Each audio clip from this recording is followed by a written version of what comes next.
চাপ আছে, কিন্তু যানজট যাকে বলে সেটা এখনো নেই। গত কয়েক বছর ধরে বাংলাদেশে ঈদ যাত্রা স্বস্তিকর হয়েছে।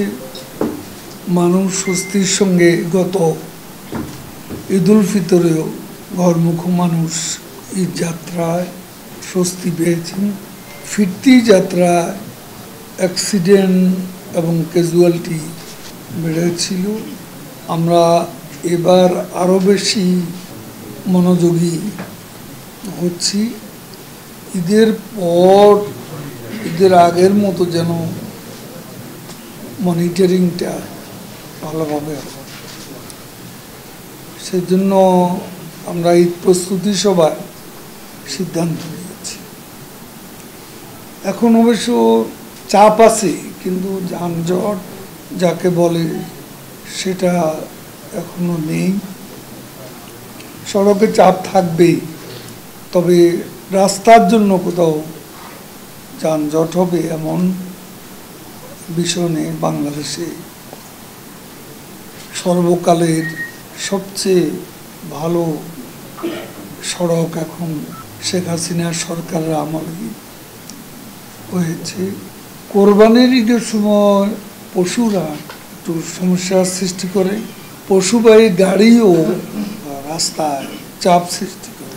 আমরা এই বিষয়টা আবারও সংশ্লিষ্ট সবাইকে স্মরণ করিয়ে দিতে চাই যে পশুবাহী গাড়ি, পশুর হাট যত্রতত্র বসিয়ে জনদুর্ভোগ যাতে বাড়ানো না হয়, সে ব্যাপারে যাদের কাছে দায়িত্ব রয়েছে তারা যথাযথভাবে দায়িত্ব পালন করবেন। আমি আবারও সংশ্লিষ্ট সকলকে অনুরোধ জানাচ্ছি। নগদে 500 টাকা বা তার বেশি পেমেন্টে পেতে পারেন ঢাকায় জমিসহ 20 কোটি টাকার পুরস্কার। এখন হঠাৎ করে বৃষ্টি পূর্বাভাসও আমরা পাচ্ছি, আর বৃষ্টি হলে দুর্ভোগকে এড়ানো খুব কঠিন।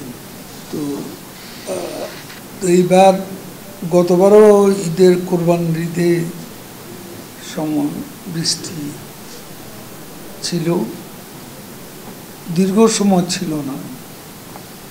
তো এবার কী হয় আমরা বলতে পারি না। গতকালও বিকেলবেলা হঠাৎ করে ঝমঝমি বৃষ্টি নামে। আমি যে ফ্লাইটে সিঙ্গাপুর থেকে এসেছি, সে ফ্লাইট 32 মিনিট ধরে উপরে চক্কর নামতে পারে।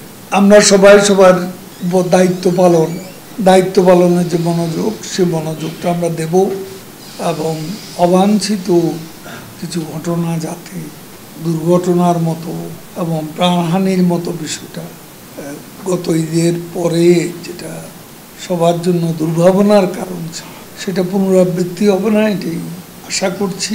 এবং সংশ্লিষ্ট সকলকে যথাযথভাবে দায়িত্ব পালন, পুলিশ, হাইওয়ে পুলিশ প্রশাসন, মালিক শ্রমিক মন্ত্রণালয়, রোড ট্রান্সপোর্ট কর্পোরেশন,